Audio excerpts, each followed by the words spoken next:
Hello aspirants, welcome to the channel Ed Uncle. मैं आज आपसे डिस्कस करने वाला हूँ जियो टेक्निकल इंजीनियरिंग सब्जेक्ट की इंपॉर्टेंस इन गेट एग्जाम। इसमें इसका एक सबसे हाईएस्ट वेट गेनिंग सब्जेक्ट देखा गया है जियो टेक्निकल इंजीनियरिंग।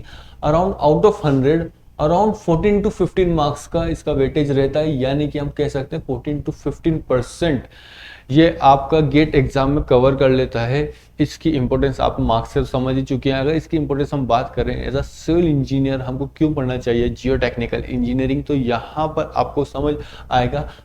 अभी तक हमने सब्जेक्ट्स जो हम पढ़ते आए थे वो था fluid mechanics and strength of material.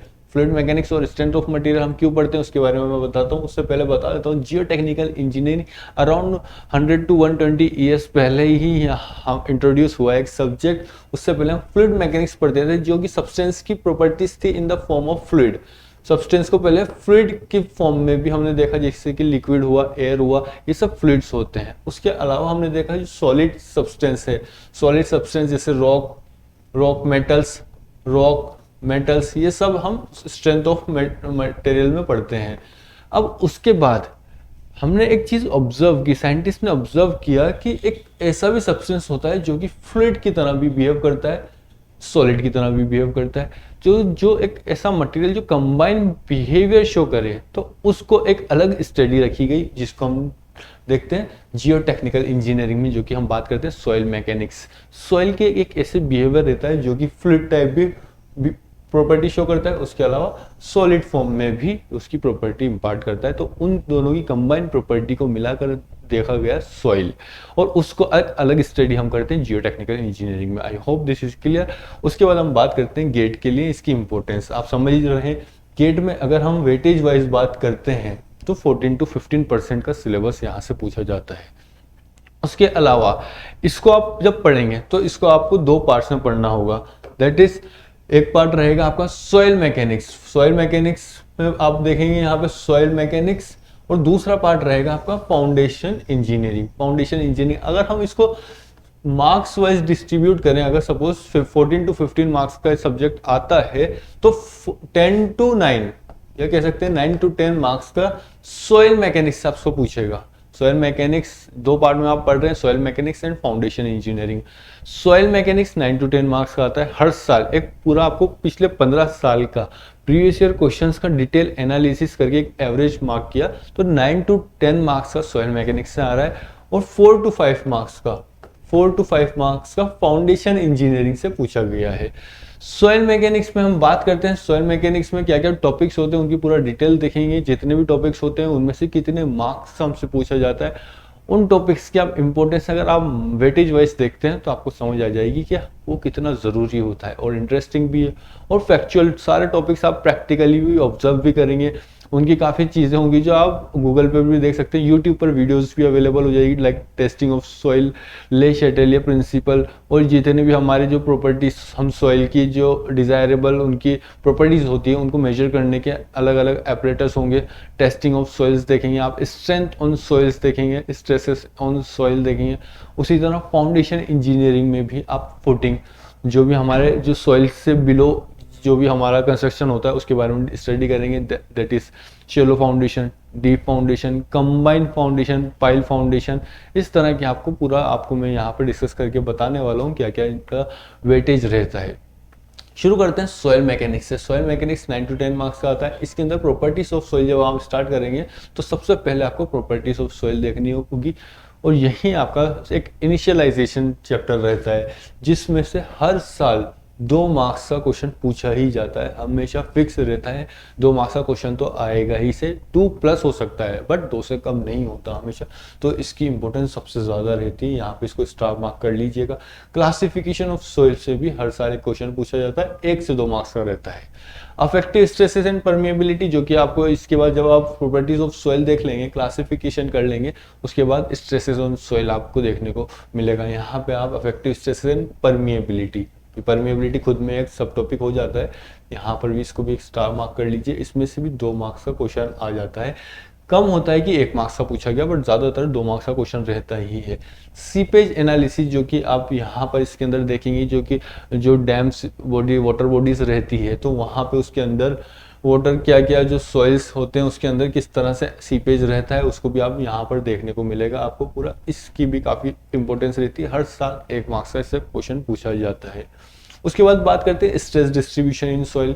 Soil के अंदर किस तरह के, जब ऊपर ओवरलोडिंग होती है, जब हम कुछ स्ट्रक्चर बनाते हैं तो सॉइल के अंदर जो स्ट्रेसेस जाते हैं उनका क्या डिस्ट्रीब्यूशन होता है, किस फॉर्म में वो डिस्ट्रीब्यूट होते हैं थ्रू आउट। तो उसमें से भी क्वेश्चन आ जाता है, कभी आता है कभी नहीं आता। तो इसको आप स्टार मार्क ना करें, बट आपको पढ़ना तो पड़ेगा ही सही। कभी आता है 1 मार्क्स का पूछ लेता है, या फिर कभी नहीं पूछता है। कंपैक्शन ऑफ सोइल भी same as that of stresses distribution of soil रहता है, कभी आपसे पूछेगा। अगर आपसे स्ट्रेसेस से नहीं पूछा तो कंपैक्शन ऑफ सोइल से पूछेगा। इसको 0-1 तो इसको 1-0 हम मार्क कर लेते हैं। अगर स्ट्रेसेस डिस्ट्रीब्यूशन से नहीं पूछा तो कंपैक्शन से पूछेगा, कंपैक्शन से नहीं पूछा तो स्ट्रेस डिस्ट्रीब्यूशन से आपसे एक क्वेश्चन पूछेगा। पूरा एनालिसिस आप खुद भी, अगर आप चाहें PYQ की बुक आप ओपन करेंगे तो उसमें से देखेंगे हर साल अल्टरनेट क्वेश्चन आता ही है इससे।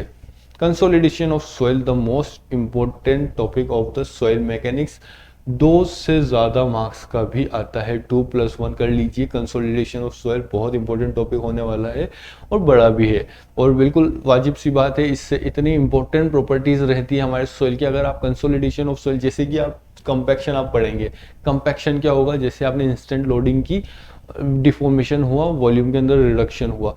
बट कंसोलिडेशन में आप देखेंगे कि कंटिन्यूस लोडिंग हुई विद द टाइम। आप जब 1 साल 2 साल बाद देखेंगे तब जाके आपको रिडक्शन इन वॉल्यूम देखने को मिलेगा। उस चीज़ को जो कि टाइम डिपेंडेंट प्रोसेस होता है, इंस्टेंट नहीं होता, उस प्रोसेस को हम कंपैक्शन की जगह कंसोलिडेशन बोलते हैं। कंपैक्शन इंस्टेंट प्रोसेस होता है, कंसोलिडेशन टाइम डिपेंडेंट प्रोसेस होता है। Over the time by the continuous application of the stress or the loading, there will be a reduction in the volume, so that topic will be completed in consolidation of soil.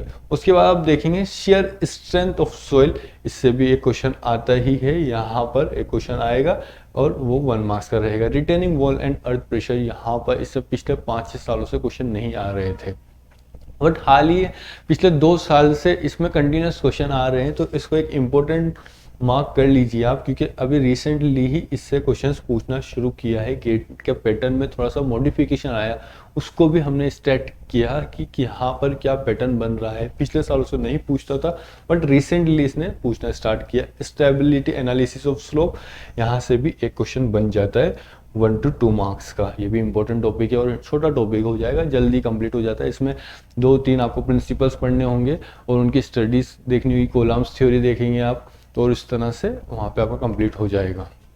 उसके बाद बात करते हैं, यहाँ पर आपने soil mechanics कर लेंगे, उसके बाद बारी आएगी फाउंडेशन इंजीनियरिंग की। फाउंडेशन इंजीनियरिंग में आपके पास 3 टॉपिक्स रहने वाले हैं, shallow foundation and bearing capacity, ये पूरा ही इंपॉर्टेंट रहेगा, and deep foundation. Shallow and deep foundation आपका दोनों टॉपिक बहुत इंपॉर्टेंट रहेंगे। उसके बाद जो लास्ट 3rd टॉपिक रहेगा, इससे रिसेंट अभी क्वेश्चंस आना बंद हुए हैं, बट पहले इससे कंटिन्यूस क्वेश्चन पूछे जा रहे थे, बट इसको नेग्लेक्ट नहीं किया जा सकता, इससे भी हम पढ़ने वाले हैं। यहाँ पर शैलो फाउंडेशन की अगर बात करें तो 2+ मार्क्स देंगे इसको, 2+1। वैसे तो 2 मार्क्स का क्वेश्चन आता ही है इसमें से, बट कभी कभी हुआ कि 2 से 3 मार्क्स का भी क्वेश्चन पूछे जाते हैं इसमें, तो इसको एक डबल स्टार कर लीजिए शैलो फाउंडेशन में। डीप फाउंडेशन की अगर बात करें तो डीप फाउंडेशन में यहाँ पे आपको टाइप्स ऑफ पाइल्स देखने को मिलेंगे, friction pile, and bearing pile, dual nature, dual behaviour of the pile, ये भी आपको देखने को मिलेगा। इसमें भी 2 मार्क्स का क्वेश्चन हर साल पूछा जाता है। फाउंडेशन इंजीनियरिंग ज़्यादा बड़ा टॉपिक नहीं होगा with respect to the soil mechanics. यहाँ पे फाउंडेशन इंजीनियरिंग छोटा सा टॉपिक रहेगा, छोटा, इतना भी छोटा नहीं, एक लगभग इरिगेशन से थोड़ा सा बड़ा समझ लीजिए, इतना बड़ा सब्जेक्ट रहेगा। इसके अंदर आपको 2 मार्क्स का क्वेश्चन इधर से मिलेगा।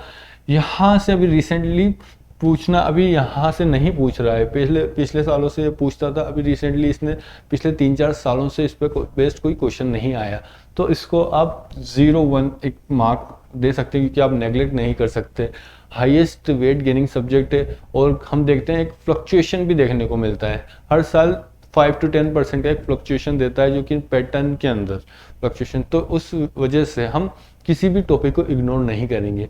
जियो टेक्निकल इंजीनियरिंग को पूरा एनालिसिस कर दिया, यहाँ पे पूरा आपको सिलेबस कंप्लीट करना है। अगर आप इस फॉर्मेट में टॉपिक वाइज चलते हैं तो आपको मज़ा भी आएगा, इंटरेस्टिंग रहेगा थ्रू आउट, और आप इसको अपने प्रैक्टिकली एक इसको ऑब्जर्व करेंगे और इसी तरह से चलना होता है। एक सिविल इंजीनियरिंग का यही एक एडवांटेज होता है कि आप हर सब्जेक्ट को, चाहे आप फ्लूइड मैकेनिक्स की बात करें, स्ट्रेंथ ऑफ मटेरियल, ट्रांसपोर्टेशन की बात करें, आप सर्वेइंग की बात करें, एनवायरनमेंट की बात करें, हर सब्जेक्ट के प्रैक्टिकल जो इम्प्लीमेंटेशंस हैं आप देख सकते हैं। अगर ना भी हो तो आप गूगल कर सकते हैं, आप उसको एक ऑब्जर्व करेंगे, तभी आपके माइंड में एक विजुअलाइजेशन होगा, जो कि बहुत इंटरेस्टिंग होता है। एक सिविल इंजीनियरिंग का यही एक सबसे बड़ा एडवांटेज होता है। I hope I made clear all your doubts and all your points कि जियो टेक्निकल इंजीनियरिंग को किस तरह से पढ़ना चाहिए, इसकी क्या इंपॉर्टेंस है, इसको कहाँ से शुरू करें, कहाँ तक इसको कितना टाइम देंगे। अगर आप इसको अगर टाइम की, हाँ एक टाइम की बात कर लेते हैं आपसे। अगर आप सॉइल मैकेनिक्स करते हैं, आप सॉइल मैकेनिक्स स्टार्ट कर रहे हैं, ये 15 to 25 डेज में आपका सॉइल मैकेनिक्स कंप्लीट हो जाएगा, और फाउंडेशन इंजीनियरिंग 5 to 10 डेज में। फाउंडेशन इंजीनियरिंग 5 to 10 डेज, यहाँ पे आपको एक एवरेज ले सकते हैं 20 days for soil mechanics, and यहाँ पे आप 8 डेज फॉर फाउंडेशन इंजीनियरिंग, इसका एक एवरेज ले सकते हैं। लगभग 1 महीने में आप जियो टेक्निकल इंजीनियरिंग बहुत स्ट्रॉन्ग कर सकते हैं। I hope you got clear in all your doubts for regarding geotechnical engineering। अगर आपको कोई डाउट रहता है आप कमेंट में पूछ सकते हैं। I am available for you in the comment section also. Thank you everyone.